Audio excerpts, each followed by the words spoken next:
Hello students, welcome you all to my YouTube channel M Ahmad study circle. आज के इस video में हम लोग Gulmohar class 7 unit number 3 homesickness पढ़ने जा रहे हैं और इस चैप्टर को लिखा गया है रोल्ड डाल के द्वारा।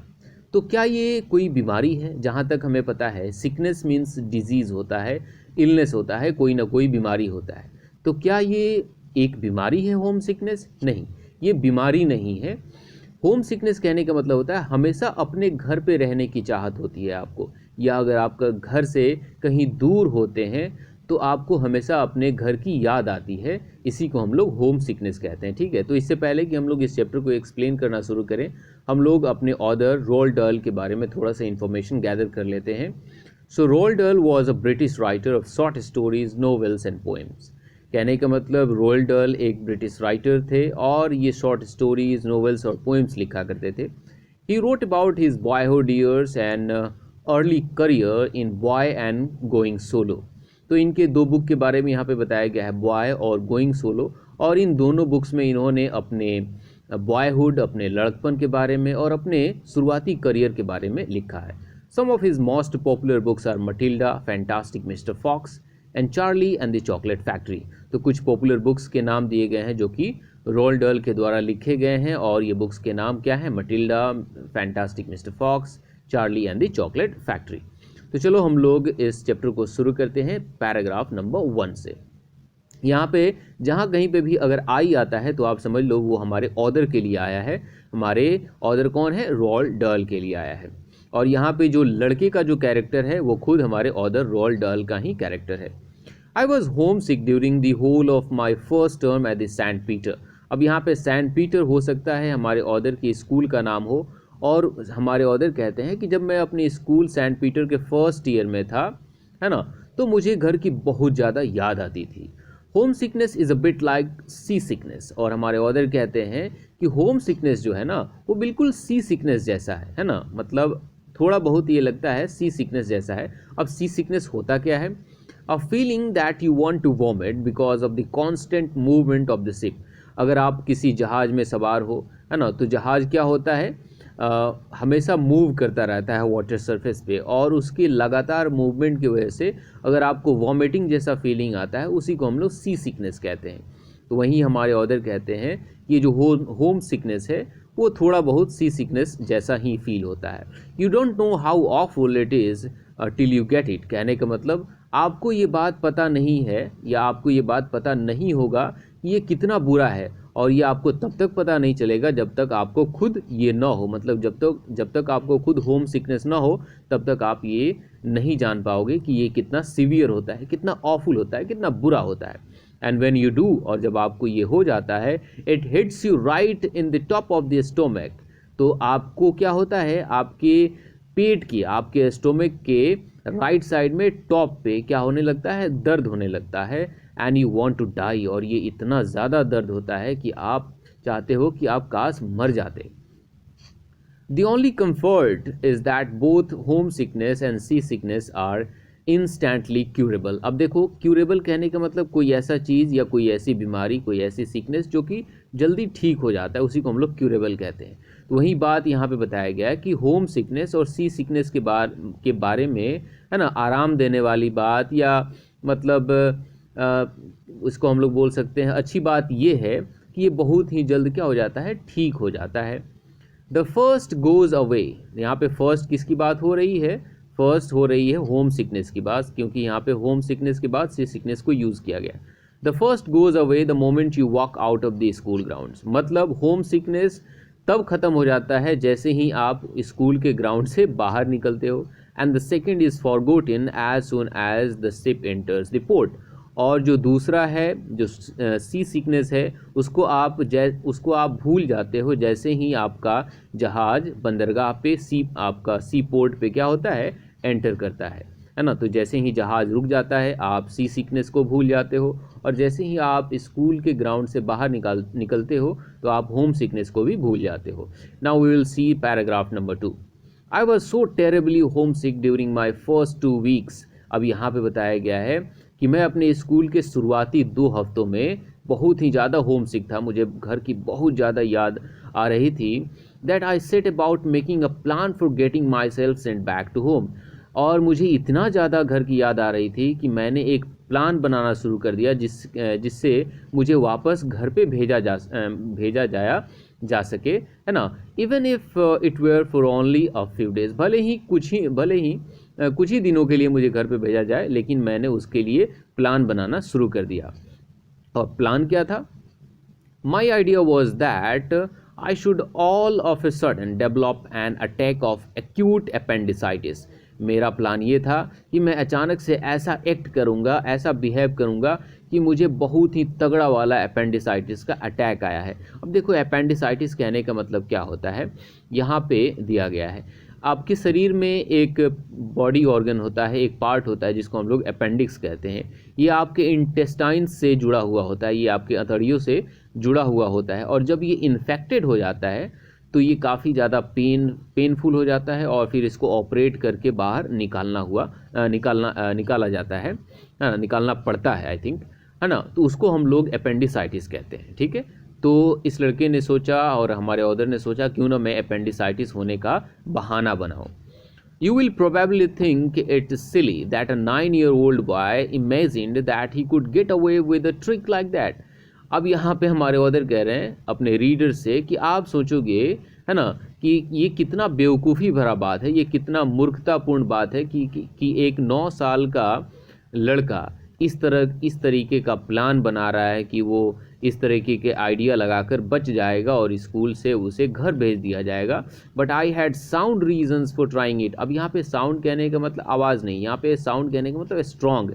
लेकिन ऐसा करने के पीछे मेरे पास एक स्ट्रॉन्ग रीज़न था, एक काफ़ी ज़बरदस्त रीज़न था मेरे पास। ओनली अ मंथ बिफोर, सिर्फ 1 महीने ही पहले, my elder sister had actually had appendicitis, कि मेरी बड़ी बहन को सचमुच का अपेंडिसाइटिस हुआ था।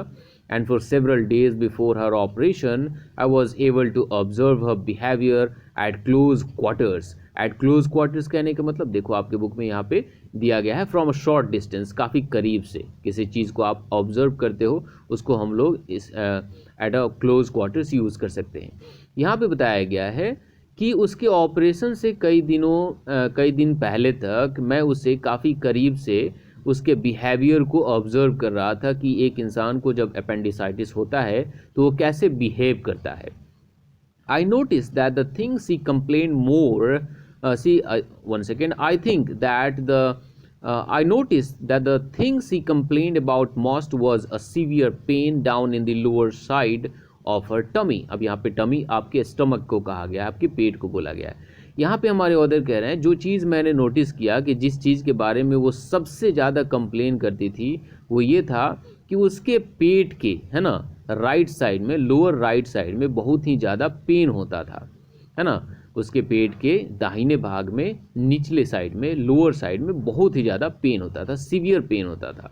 एज वेल एज दिस, और इसके साथ सी केप्ट बीइंग सिक, वो काफ़ी बीमार रहती थी। And refuse to eat and ran a temperature, और वो खाने से मना कर देती थी, खाने को इनकार कर देती थी, और उसे हमेशा बुखार रहता था। तो ये सारी चीज़ें ऑथर ने ऑब्जर्व किया था कि एक इंसान को अगर अपेंडिसाइटिस होता है तो वो कैसे बिहेव करता है। तो ये सारी चीज़ें एक्सपीरियंस में थी उसकी, तो उसने सोचा कि क्यों ना मैं अपेंडिसाइटिस होने का ही नाटक करूं ताकि मुझे घर भेजा जा सके। You might, by the way, be interested to know that this sister had her appendix removed not in a fine hospital operating room full of bright lights and gowned nurses.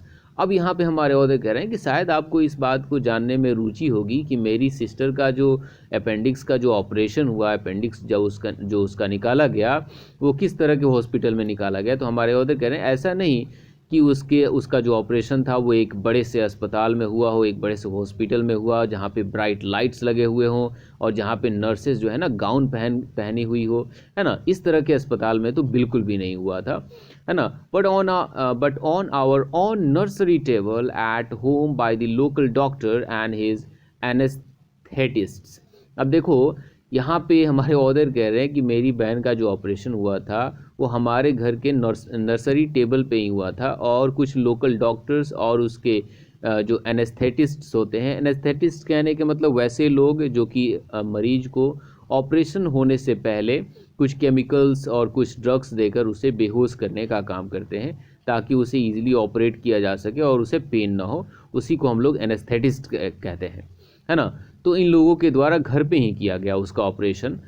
In those days, it was fairly common practice for a doctor to arrive at your house with a bag of instruments, है ना। उन दिनों जो है ना ये काफ़ी common था कि कैसे डॉक्टर लोग अपने सारे सामान को, अपने सारे इंस्ट्रूमेंट्स को लेकर घर घर आया करते थे और अपना काम किया करते थे। उस दिन भी ऐसा हुआ। Then drape a clean sheet, यहाँ पे ड्रेप कहने का मतलब होता है बिछाना। Then drape a clean sheet over the most convenient table and get on with it. तो उस डॉक्टर ने क्या किया, एक कन्वीनियंट टेबल पे जहाँ से काम करना काफ़ी आसान हो, उसके ऊपर उन लोगों ने एक साफ मतलब क्लोथ के शीट को बिछाया और अपने काम पे लग गए। ऑपरेशन के लिए वे लोग रेडी हो गए। ऑन दिस ओकेज़न, इस मौके पे, I can remember lurking in the corridor outside the nursery while the operation was going on. और इस मौके पे जब उस मेरी सिस्टर का ऑपरेशन हो रहा था तो मैं याद कर सकता हूँ कि मैं नर्सरी के बाहर कॉरिडोर में चुपचाप दुबका हुआ खड़ा था। My other sisters were with me, मेरी दूसरी बहनें मेरे साथ थीं। We stood there spellbound, और हम लोग वहाँ पे चुपचाप खड़े थे, है ना। Listening to the soft medical murmurs coming from behind the locked door and picturing the patient with her stomach sliced open. और हम लोग बाहर खड़े थे कॉरिडोर में, और जो नर्सरी से बंद दरवाजे के पीछे से जो डॉक्टर्स के जो बात करने का जो साउंड आ रहा था, जो उनका जो बुदबुदाहट का जो साउंड आ रहा था, उसको हम लोग सुन रहे थे। और हम लोग इमेजिन कर रहे थे कि कैसे पेशेंट का, मतलब मेरी सिस्टर के पेट को काट करके उसे खोल दिया गया होगा। We could even smell the sickly fumes of ether filtering through the crack under the door। अब यहाँ पे बताया गया है कि यहाँ तक कि हमें ईथर का जो बदबू है वो हम स्मेल कर सकते थे, सूंघ सकते थे, जो कि दरवाज़ों के क्रैक्स के बीच से फिल्टर होकर बाहर आ रहा था, है ना। अब ईथर क्या होता है? ईथर एक केमिकल ड्रग होता है जिसको यूज़ किया जाता है ताकि वो जो पेशेंट होता है वो अनकॉन्शियस हो सके, बेहोश हो सके, और जिसे आसानी से ऑपरेट किया जा सके। द नेक्स्ट डे, अगले दिन, we were allowed to inspect the appendix itself in a glass bottle. अगले दिन अपेंडिक्स को ग्लास के बोतल में रखा गया था और हमें अनुमति दिया गया कि हम खुद जाकर उस अपेंडिक्स को देख सकें कि आखिर ऑपरेशन करने के बाद क्या निकाला गया है। It was a longish black wormy looking thing and I said, do I have one of those inside me Nanny. अब यहाँ पे हमारे ऑथर कह रहे हैं कि जब मैंने देखा उसको तो ये लंबा सा था, ब्लैक कलर का था और वॉर्मी था, मतलब कीड़े जैसा दिख रहा था, एक वॉर्म जैसा दिख रहा था। और मैंने अपनी नानी से पूछा कि क्या मेरे शरीर के अंदर भी इस जैसा एक है? मेरी नानी ने क्या आंसर किया? Everybody has one, Naini answered. नानी ने कहा कि हाँ, सभी के पास इस तरह का एक होता है। What is it for? I asked. मैंने नानी से पूछा कि आखिर ये किस लिए होता है। God works in his mysterious ways, she said. नानी ने कहा कि भगवान का जो काम होता है ना वो काफ़ी मिस्टीरियस होता है, काफ़ी रहस्यमयी होता है ना। Which was her stock reply when ever see did not know the answer. अब यहाँ पे स्टॉक रिप्लाई कहने का मतलब क्या हुआ? देखो आपके बुक में यहाँ पे दिया गया यूजुअल, टिपिकल, जो आप हमेशा यूज़ करते हो, है ना, उसी को हम लोग स्टॉक कहते हैं। अब यहाँ पे हमारे ऑथर कह रहे हैं कि जब भी नानी को किसी सवाल का जवाब नहीं आता था तो वो हमेशा यही बात बोलती है कि भगवान का जो काम होता है वो काफ़ी मिस्टीरियस होता है। What makes it go bad? I asked her। अब हमारे ऑथर कह रहे हैं कि मैंने नानी से पूछा कि अच्छा, किस वजह से ये जो अपेंडिक्स है वो ख़राब हो जाता है ना, इसे क्या ख़राब कर देता है? Toothbrush bristles, she answered, this time with no hesitation at all. और इस बार बिना घबराते हुए, बिना हेजिटेट होते हुए नानी जो है रिप्लाई करती है कि टूथब्रश के जो ब्रिस्टल्स होते हैं उनके वजह से जो अपेंडिक्स है वो ख़राब हो जाता है। अब टूथब्रश के ब्रिस्टल्स का कहने का मतलब क्या हुआ? जिससे आप लोग अपने दांतों को साफ़ करते हैं, जो टूथब्रश में जो कटीले जो फाइबर्स लगे हुए होते हैं उसी को हम लोग ब्रिस्टल्स कहते हैं। Toothbrush bristles, I cried. How can toothbrush bristles make your appendix go bad? यहाँ पे हमारे ऑथर कह रहे हैं अच्छा, टूथब्रश ब्रिस्टल्स है ना, एक टूथब्रश का ब्रिस्टल कैसे आपकी अपेंडिक्स को खराब कर सकता है। Paragraph number 13, Naini who in my eyes was filled with more wisdom than Solomon। अब देखो सोलोमन कौन है यहाँ पे, देखो आपको यहाँ पे दिया गया है an ancient king known for his wisdom। Solomon एक प्राचीन राजा थे जो कि अपनी बुद्धिमानी के लिए जाने जाते थे। तो यहाँ पे ऑथर कह रहे हैं कि नानी जो कि मेरी नज़रों में सोलोमन से भी ज़्यादा बुद्धिमान थी, वो रिप्लाई करती है कि when ever a Bristol comes out of your tooth brush and you swallow it, कि जब कभी भी आपके ब्रश से कोई ब्रिस्टल उखड़ के निकल जाता है और आप इसे निगल जाते हो, it sticks in your appendix, तो ये जाकर आपके अपेंडिक्स में फंस जाता है एंड टर्न्स इट रॉटन, और आपकी अपेंडिक्स को क्या कर देता है, सड़ा देता है। इन दी वॉर, अब देखो यहाँ पे वॉर फर्स्ट वर्ल्ड वार की बात हो रही है जो कि 1914 से लेकर 1918 तक चला था। In the war she went on, वो बोलती है कि वॉर में क्या हुआ, the German spies used to secretly send box loads of loose bristle toothbrush into our shops and millions of our soldiers got appendicitis. यहाँ पे नानी जो है रिप्लाई कर रही है कि जब फर्स्ट वर्ल्ड वार हो रहा था तो जर्मन जो जासूस थे वो चुपचाप बड़े ही सीक्रेटली क्या करते थे लोग, है ना, टूथब्रश भेजा करते थे लोग जिसके जो ब्रिस्टल्स होते थे वो काफ़ी लूज होते थे, और जिसकी वजह से हमारे लाखों जो सैनिक थे वो अपेंडिसाइटिस के से शिकार हो गए, अपेंडिसाइटिस से वो लोग बीमार हो गए। Honestly Naini I cried, is that honestly true. अब हमारे ऑथर जो है ना वो काफ़ी इंसिस्ट करके पूछ रहे हैं कि क्या आप सच कह रहे हैं कि टूथब्रश के ब्रिस्टल से क्या सच में अपेंडिसाइटिस होता है। I never lie to you child, she answered. नानी कहती है कि मैं तुमसे झूठ कभी नहीं बोलती हूँ। So let that be a lesson to you never to use an old toothbrush, और इस तरह से तुम एक लेसन ले लो कि इसके बाद से या तुम कभी भी वैसा मतलब पुराना टूथब्रश यूज़ नहीं करोगे जिसके हो सकते हैं कि जो ब्रिस्टल्स हैं वो क्या हो, लूज़ हो। फॉर ईयर्स आफ्टर दैट, मतलब उसके बाद सालों तक, I used to get nervous whenever I found a toothbrush bristle on my tongue. हमारे ऑथर कहते हैं कि उसके बाद जब कभी भी मेरे जीभ पे, मेरे टंग पे कोई टूथब्रश का ब्रिस्टल मिलता था तो मैं काफ़ी घबरा जाता था। As I went upstairs and knocked on the brown door after breakfast. अब यहाँ पे हमारे ऑथर कह रहे हैं कि ब्रेकफास्ट करने के बाद जब मैं सीढ़ियों से चढ़ के ऊपर गया और उस ब्राउन कलर के दरवाजे को खटखटाया, I did not even feel frightened of the matron, मुझे मैट्रन से ज़रा सा भी डर नहीं लगा। अब यहाँ पे देखो मैट्रन कौन होता है, a woman who is in charge of the living and medical arrangements of the children at a boarding school. Boarding school में जो महिला हॉस्टल की जो इंचार्ज होती है या मेडिकल अरेंजमेंट्स की जो इंचार्ज होती है उसी को हम लोग मैट्रॉन कहते हैं। तो ये मैट्रॉन से जाकर क्या कहता है, दरवाज़ा खटखटाता है और उसके बाद क्या मैट्रॉन कहती है कम इन, बूम द वॉइस, मतलब मैट्रॉन का जो साउंड था वो गूंजते हुए आता है और वो कहती है कि हाँ अंदर आ जाओ। I entered the room clutching my stomach on the right hand side and staggering pathetically. अब देखो यहाँ पे स्टैगरिंग पैथेटिकली कहने का मतलब क्या हुआ, आपके बुक में यहाँ पे दिया गया। स्टैगरिंग कहने का मतलब वॉकिंग विद डिफिकल्टी, जब आप लड़खड़ा करके चलते हो, मुश्किल से चलते हो। As if he was going to fall, ऐसा लगता है जैसे कि आप गिरने वाले हो, उसी को हम लोग स्टैगरिंग कहते हैं। और पैथेटिकली कहने का मतलब in a way that would make people pity him, मतलब आप इस तरह से एक्ट करते हो जैसे कि अगर कोई आपको देखे तो आपके लिए वो बुरा फील करे, है ना, इसी को हम लोग पैथेटिकली कहते हैं। तो जब मैं रूम के अंदर घुसा तो मैंने अपने पेट को, है ना, राइट हैंड साइड में दबा लिया और मैं ऐसे चल रहा था जैसे मैं लड़खड़ा करके गिरने वाला हूँ और वो क्या करे, मुझे, है ना, पीटी नज़रों से देखे। What's the matter with you, the matron shouted. वो जो मैट्रन थी वो चिल्लाते हुए कहती, अरे तुम्हें क्या हुआ, है ना, तुम्हारे साथ ये क्या है जो अपने पेट को तुम दबा कर आ रहे हो। It hurts matron, I moaned, oh it hurt so much just here. और हमारे ऑथर कहते हैं कि यहाँ पे मोन्ड कहने का मतलब होता है कराहते हुए, चिल्लाते हुए, कराहते हुए कहते हैं कि मुझे दर्द हो रहा है, मुझे तकलीफ़ हो रहा है, यहाँ पे मुझे बहुत ज़्यादा दर्द हो रहा है, बहुत ज़्यादा तकलीफ़ हो रहा है। तो यहाँ से हम लोग इसके पार्ट 2 में पढ़ेंगे।